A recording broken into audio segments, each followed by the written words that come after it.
Now that we have understood that the sound waves are longitudinal, it is now time for us to understand some of the properties of the sound waves. So this is our video number 2 on sound. Let us start with the properties of sound. And please do not forget to subscribe to the channel if you find the videos on this channel really informative and useful. So let us start with the property number 1. Sound waves travel through solids, liquid and gases. So sound doesn't only, if you perceive that sound travels only through gases or air, no, sound can travel through all the 3 states of matter. Right? You can do an experiment something like this. You can try doing this. Put your head on your desk, and on the other end of the desk maybe your dining tables which are long, or if you have longer tables in your school, you can try doing this experiment. On the other end, you can ask your friend to gently tap on the table, very gently, that the tap is so gentle that you cannot hear the sound when your head is up in the air, but when your head is down on the table you can hear it. This proves that sound travels faster and more efficient in solids as compared to air. Or what else you can do? The experiment. Place a ticking watch in contact on a table and try listening to it by placing your ear in contact with the table. You'll see that, you'll feel that you can hear the ticking sound of the clock very clearly, because sound travels very efficiently and very fast in solid as compared to gases. The ticking of the watch can be clearly heard in this way, even when it cannot be heard directly through the air.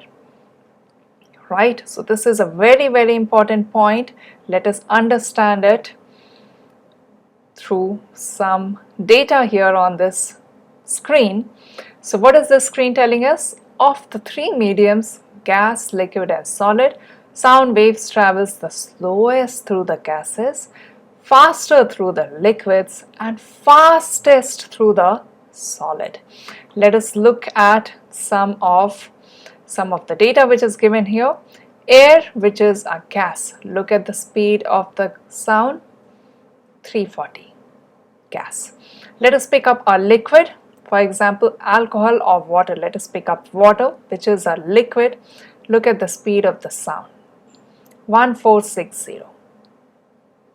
Now let us take, say, iron, which is a solid. Compare the 3 speeds of the sound. We have picked up one gas, one liquid and one solid. Compare the speed of the sound. If you see, the speed of the sound is the fastest in the solid, slower in the liquid and slowest in the gas. But why is it so? Think about it. Now that you know that sound waves are longitudinal, they are vibrations of the molecules which are passed on, disturbances which are passed on. Think on this particular thing and see if you can find the answer yourself. If you cannot, I am here to tell you the answer. Right? So what did you think about? Yes. In the air, the molecules, the atoms are far apart. So the vibrations of one molecule does not affect the vibration of the next molecule. Say that one hand is one molecule, other hand is another molecule of air. They are far away, right? Because in air, the molecules are far away. So if one molecule is vibrating, it doesn't affect the other molecule so much. Only if it bangs on, then both of them start vibrating. While in liquid, the atoms are close together, as my 2 hands, which have now come close. So the vibration do affect the vibration of the next molecule, which affects the vibration of the next molecule, so on and so forth. But in case of solid, what happens? The atoms are tightly packed. So if this atom is vibrating, the other one quickly starts vibrating, so on and so forth. The vibrations are transferred from one end to the other end, right? Very quickly the vibrations are transferred. It is because of the density. Density of solid is more, the atoms are close together, so quickly they can pass on the vibrations from one end to the other end, so the sound travels the fastest in solid. Please do remember this logic. It is not so difficult to remember. If you do understand this logic well, you'll never forget it. Alright, so this was your property number 1. Let us come to the property number 2. Sound waves cannot travel through vacuum. Logical. Now, because we know that sound waves are longitudinal, they need atoms which vibrate and carry the sound. If vacuum has no atom, how will it carry the sound? Vacuum means nothing, nothing. A space which has no atom, not even a single atom being present, completely empty space is called vacuum. So if you have nothing in a space, what will carry the sound? As simple as that. So for this we have an experiment, and you can find the experiment video in the playlist for sound. Do check it out. It is a very interesting video. What you'll find in the video, you'll see that there will be a bell jar. This is your jar. Inside this jar you are placing a bell. The bell is connected to the electricity, so the bell rings. When you put on the electricity, the electric current flows, the bell works. Right, this is your jar, and inside the jar you have air. The air can be sucked out. If you see, the air is removed using a vacuum pump. You take a pump, you attach the pump somewhere here. This is your pump.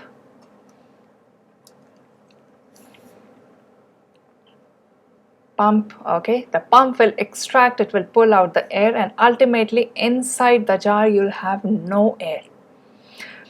So when the pump will suck out all the air, there will be perfect vacuum inside. There will be no air molecule. You'll see that the bell will be working. You'll see this particular thing here.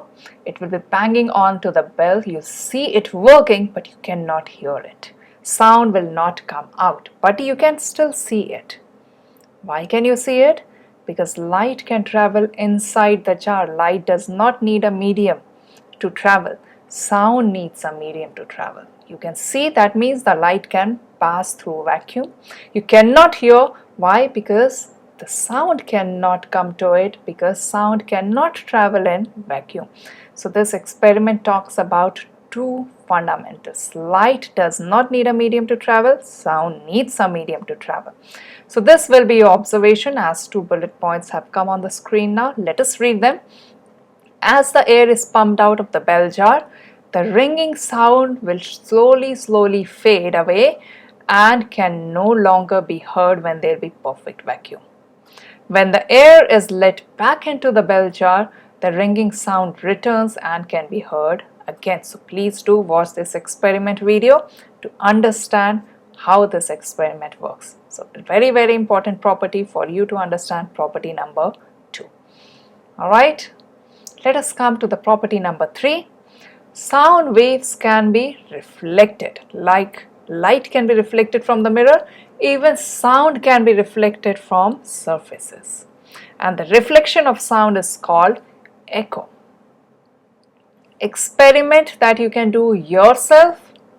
If you clap your hand in a large hall or in a cave, you should be able to hear an echo of the clap. I am sure you all would have experienced echo yourself sometime or the other in your life. Echo is what? It is a reflection of the sound. So if you look at this picture, this man, he is clapping his hands. One set of sound wave, it is traveling to the wall. Look at the arrow. One line has an arrow going towards the wall. That's a sound which is traveling towards the wall. It reflects and comes back, which is the other line with the arrow towards the man. So you hear two sounds. First sound is the clap directly through your hand, which reaches your ear, which is the first sound. And the second sound, which is the echo, will be heard after some time, because the sound takes some time to reach the wall and then come back. The second sound that you hear is the echo. Let us understand what is written on the screen now. The Echo is reflected sound wave that enters your ear again to found the second sound. The further you are from the wall, the further away you are from the wall, the longer the sound wave takes to travel to the wall and back to you. So if you are standing away, more further away from the wall, it takes longer because the distance has increased. So it takes longer for the sound to reach the wall and then come back. So the echo will be heard at a longer period of time, after a longer period of time. So longer is the delay between the clap, the direct clap sound, and the echo. Now echo, there are some situations where you need to minimize the echo. Say that you are in a large hall and you want to do something with the sound and echo is disturbing you. For example, the movie theaters. Movie theaters, there is movie playing sound being produced. If along with the sound, if you hear the echo as well, won't it be disturbing? It will be disturbing, right? So there are two ways to minimize the echo. Very, very important points on the screen. Examination kind of question. These questions keep repeating again and again, right? Every few years, every couple of years, these questions repeat, that how to reduce the unwanted echo in a building or a hall. So unwanted echo in a building or a hall can be eliminated by covering the wall in soft fabric. So what will the soft fabric do?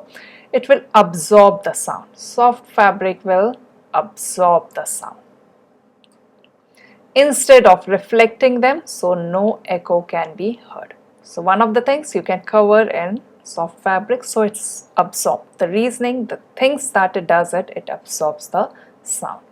Another thing that you can do, you can make the surface uneven, not smooth, right? You can include some texture or pattern in the walls. That's what is done in the movie hall. Next time when you go to the movie hall, look at the walls. Walls are covered in textured patterns. Some craft is made on the wall to give it a beautiful look, but simultaneously make it uneven and not smooth, so that the sound waves are scattered.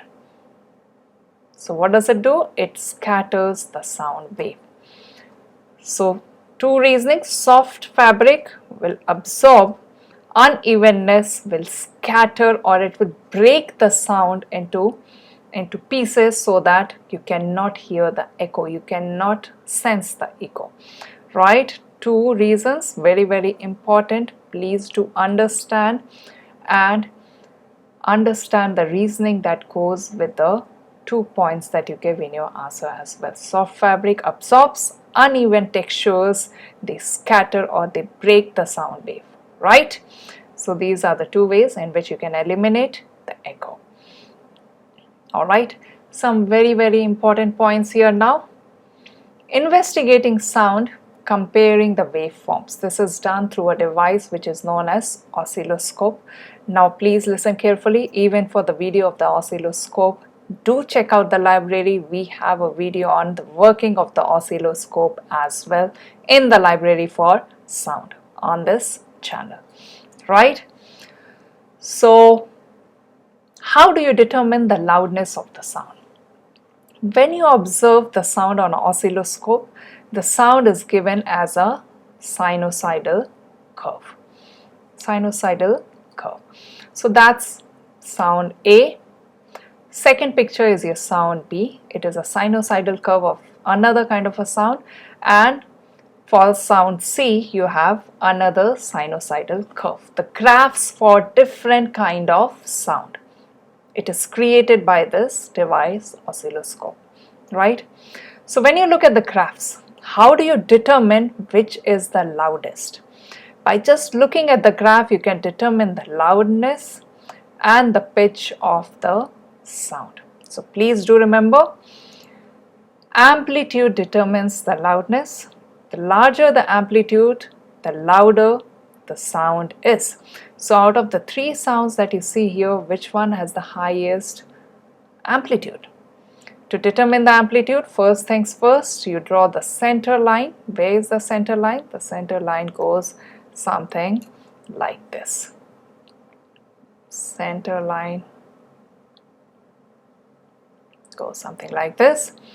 This is your amplitude. And if you compare it with the second picture, this is your center line. So where is the amplitude? Or let me use another color for marking the amplitude so that it is a contrast. Here the amplitude is all the way like this. Here the amplitude is all the way like this. And in the last picture, where is the center line? I need not mark the amplitude for the last picture because you can very clearly see that the last picture has the smallest amplitude. So the last picture, voice C is the quietest. It is quiet. A and B, they are loud, equally loud. A and B are equally loud. To compare the loudness, you just need to look at the amplitude, nothing else. A and B equal in loudness. A and B have the same amplitude, therefore the same loudness. However, C has a smaller amplitude, so C is not as loud as A or B. Look at my pointer. I was reading the first bullet point here. Now, how do you determine the pitch? The frequency determines the pitch. Frequency means number of waves in a given time, right? So, higher is the frequency. A high frequency sound has a high pitch and a low frequency sound has a low pitch. High pitch means, for example, very shrilling sound. In general, if we compare the voice of a girl and a boy, a girl's sound is more shrilling, right? So girls have a higher pitch and boys have a flatter pitch or lower pitch. So out of these three sounds that you see here, A, B and C, which one has the highest frequency, highest number of wave patterns present in the same space? If you see, the space is the same, time is the same. C has the highest frequency. If you see, more number of wave patterns. So C has more waves than A, which has more waves than B. This means that C has the highest frequency. It has the higher frequency or the higher pitch than A, which has a higher frequency or a higher pitch than C. So if you are talking about the pitch, highest pitch is that of C, followed by that of A, followed by that of B. If you are talking about the loudness, A and B have the same loudness and C has a very small loudness, smallest loudness, right? This thing is understood, very important from the examination point of view, and please do check out the video on the oscilloscope as well. It will tell you how the sinusoidal curves for the sound is created. Alright, so the hearing test. Now we have a practical for this as well in the playlist. Check out the practical video. This practical video will demonstrate that human can hear sounds from the frequency 20 Hz to 20,000 Hz. Please do memorize these numbers. Very important numbers from examination point of view again. The human hear capacity or the range of hearing the frequencies is 20 to 20,000 Hz. If there is a sound of say 10 Hz, humans cannot hear it. This is what this slide is telling us. If there is a sound of say 25,000 Hz, humans cannot hear it. Maybe some other animals can hear them who have a different range. Maybe dogs or bats can hear these sounds, but humans cannot. Humans have a range of 20 to 20,000 Hz. Refer to this practical video which is in the playlist to understand what this means. If there is a sound of say 15,000 Hz, yes, we humans can hear it. This is what the slide means. Do memorize these numbers. There are some things that you need to memorize as well. This is a general knowledge fact that you should be aware of. Alright. Okay, so we have done the 3 properties of the sound waves in this chapter. The next chapter will be on the speed of sound. Thank you.